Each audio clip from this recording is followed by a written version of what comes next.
Sir, तुम्ही चिंता व्यक्त केली होती काही दिवसापूर्वी अवैध होर्डिंग करून आणि आज त्याच कारणावरून दुर्दैवी घटना घडलेली आहे. एका तुमच्या कर्मचाऱ्याचा जीव गेलेला आहे. नेमकी काय घटना आहे आणि तुमची कारवाई काय आहे? आज पहाटे या ठिकाणी छत्रपती संभाजीनगर शहराच्या मुकुंदवाडी या परिसरामध्ये हनुमान मंदिराच्या वर एक काही कार्यकर्त्यांनी अनधिकृतपणे त्या ठिकाणी बॅनर लावलेलं होतं. आम्ही वारंवार सांगत होतो की अनधिकृत बॅनर लावू नका, लावले असतील काढून टाका, अन्यथा गुन्हा होणार. परंतु दुर्दैवाने आज पहाटे 9:45 वाजता या सर्व अनधिकृत बॅनरचा कार्यवाही करत असताना माझा 2 कर्मचारी त्या ठिकाणी, एक गंभीर जखमी त्या ठिकाणी झाला आणि एक दुर्दैवाने ते अमोल जाधव म्हणून जे माझे कर्मचारी आहेत ते शॉक लागून त्या बॅनर काढत असताना दुर्दैवाने मृत्यू झालेला आहे.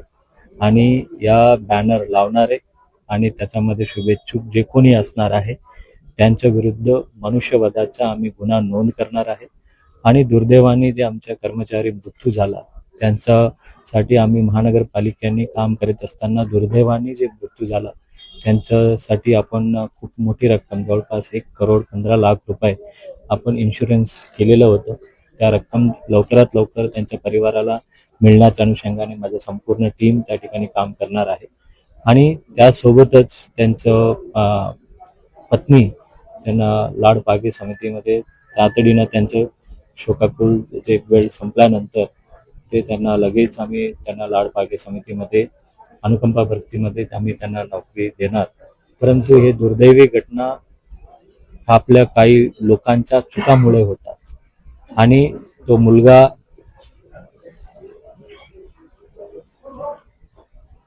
आपल्या भारतीय संस्कृतीच्या हिशोबाने हनुमान मंदिरावर लावलं होतं म्हणून त्याला पायाच्या वर चप्पल काढून ते बॅनर काढायला गेलं होतं.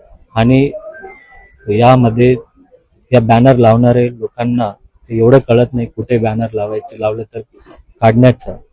हे त्यांचं क्षणमात्र खुशीसाठी एक लोकांचा जीव घेतं, एक लोकांचे जीव त्या ठिकाणी. इशारा द्याल सर, यापुढे अशा घटना होऊ नये म्हणजे नुकतेच चमकोगिरी करण्यासाठी काही लोक असं करतात, त्यांना काय इशारा असेल तुमचा? तर आम्ही यापुढे मनुष्यवधाचेच आम्ही गुन्हा नोंद करणार आहे. कारण या लोकांनी ज्या ठिकाणी लावतात त्यानंतर महापालिकेचा आमच्या कर्मचाऱ्यांना त्या ठिकाणी काढावा लागतो. आणि काढत असताना अशा पद्धतीचा म्हणजे आपण कल्पनाही केलं नव्हतं, परंतु अशी घटना होणे ते खूप वेदनादायक आहे. आज संपूर्ण आमच्या महापालिका म्हणून आम्ही त्यांच्या पाठीशी उभा आहे, परंतु त्याचा जीव तरी वापस येऊ शकत नाही. परंतु ह्यापुढे ज्या काही अनधिकृत बॅनर लावणारे लोकांविरुद्ध आम्ही कडकातली कडक कारवाई त्यांच्या विरुद्ध करणार.